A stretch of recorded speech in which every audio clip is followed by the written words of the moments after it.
Good morning, students. It is the second video of the chapter The Portrait of a Lady, written by Khushwant Singh. It has been taken from the book Hornbill. So here I will tell you some more details of this lesson that I told you in the first video, and that will really enlighten you with the idea of the knowledge that you have to acquire. There are three phases of the author's life with the grandmother that is associated before he went abroad for higher studies. In the village, when he lived with his grandmother, he says that his grandmother was an old woman. The author's good friend was his only grandmother. She had been old and wrinkled for the 20 years that he had known her. People said that she had once been young and pretty and had even a husband. But that was very difficult to believe. Her grandfather's, means the writer's grandfather, portrait hung above the mantelpiece in the drawing room. He wore a big turban and loose-fitting clothes. His long white beard covered the best part of his chest, and he looked at least 100 years old. He did not look the kind of person who would have wife or children. He looked as if he could only have lots and lots of grandchildren. His grandmother was called once young and pretty, but this idea was almost revolting. It was very difficult to believe. She told them that when she was a child, she used to play games like other children, and it looked very absurd to that very author, as it was just a fable or the prophets that came on the earth and told some stories. She had always been short and fat and slightly bent. Her face was a crisscross of wrinkles, running from one place to another. So they were certain that she had always been as they had known her old. It was very terribly old that she had grown older and had stayed at the same age for 20 years. How can a person stay there for certain years? She could never have been pretty. She was always beautiful. When she walked, she hobbled about the house in a spotless white sari, and she had just rested her one hand on her waist to balance when she walked. She had always carried a rosary. In her hand. She had broad silver locks of hair that was scattered untidily over her pale, puckered face. Her lips always moved constantly, in which she breathed. She was beautiful. She was like the winter landscape, like the winter mountain. It was a white expanse of pure serenity, breathing peace and contentment. His grandmother and the narrator were good friends. Parents left him with their grandmother in the village, and really after staying for some time, when they settled in the city, they called both of them. But when they lived in the village, grandmother took care of this very narrator she made him get up in the morning and took her took him to the temple yard where he was being taught the alphabet. But how she could really spend her time, she just prayed to God on the other side of the temple. She was really religious minded and so generous that she carried the stale bread, stale chapatis with her, and she gave him with butter and sugar.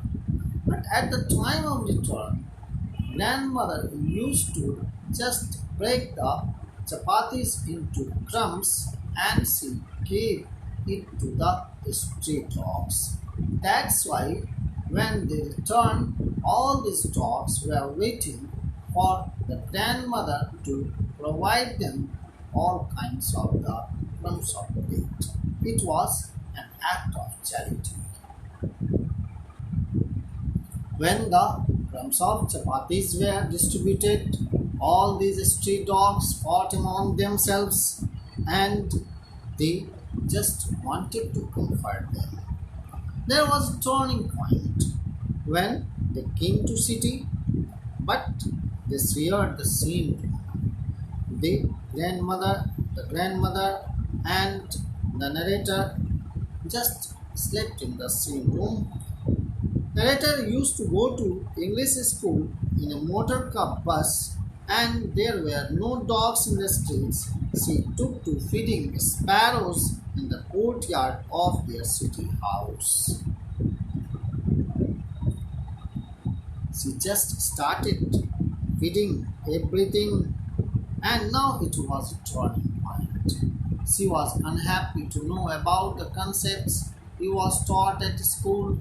She was distressed that there was no teaching about God and scriptures. She was very disturbed that he was given music lessons. She really talked to the author because she did not like it. Now I tell you, there were three ways in which the author's grandmother spent her days after the narrator grew up. From sunrise to sunset, she sat by her wheel spinning and reciting prayers. How she could spend her time in loneliness. She was very active and she wanted to keep herself engaged in any kind of activity that would be creative. Only in the afternoon she relaxed for a while to feed the sparrows. It used to be the happiest half an hour to spend with the sparrows. When these sparrows came, they just came and sat on her legs, on her shoulders, and on her head. It was a very close attachment with these natural birds to whom she shared. It also shows that she had great love for creatures, whether it was dog or bird. She was really pious. When the narrator went abroad at the time, she felt that she must go to the railway station, and the narrator thinks that it would be the last physical contact as she kissed on his forehead. But she was not so emotional as the narrator had thought. After he returned home, spending 5 years in abroad, she again went to the railway station to receive him. And it was a very homecoming, warrior-like welcome. She went in the neighborhood and collected all the women of her neighborhood, got an old drum and started to sing of the homecoming of warriors. Others' family had to persuade her to stop to avoid overstraining because she continuously sang songs in praise of God that she was so overjoyed because it was one of her cherished desire that had been fulfilled that she had never expected of in her old age. But it is not mentioned, but it is the real idea that is inhibited in this revelation. Now it is the way in which the sparrows expressed their sorrow when the author's grandmother died, and it is the thing that birds and animals have also emotions. They also express it silently. Thousands of sparrows sat scattered all over the veranda and in a room where she lived. Now, when narrator's mother wanted to give them the crumbs of chapatis. They did not accept it. Rather, they moaned, they sat silently, they did not chirp, they did not eat the plate offered by the other's mom, and flew away quietly after her departure.